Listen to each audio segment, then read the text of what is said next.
Psychonauts 2, like the original Psychonauts, is a great-looking game with a unique style that is likely to grab the attention of your average gamer. I love the fact that they didn't stray too far from the original art style. It helps differentiate this game from any other game that was released in 2021. If you don't like the gameplay, the visual design is enough to keep most players engaged. This is one of the nicest looking games I have played this year, and I hope that all of you watching get the chance to play it.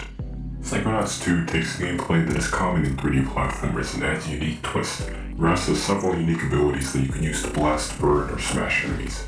In many instances, you are required to switch between different abilities to complete levels. Most of the levels have optional goals, like collecting tags for various types of emotional baggage you encounter. The optional goals encourage the player to explore the world and appreciate all the beautiful landscapes.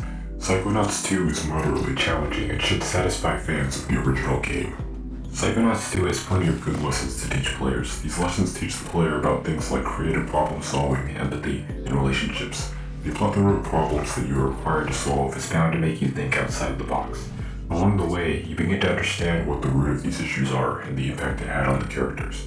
Understanding this makes the relationships and personalities of the characters seem more real and relatable. The characters are not presented as perfect, all their flaws are obvious so that we can understand them. Psychonauts 2 is one of the most unique games I've played when it comes to personality. There are tons of colorful and quirky characters to interact with, all of which have a range of intriguing and mundane things to say. The environments and enemies are just as wacky and make playing this game an incredibly fun experience. There was never a point in this game where I felt like I wanted to avoid interacting with things around me, because it is also interesting. Psychonauts 2 is one of my favorite games and inspires me to be creative.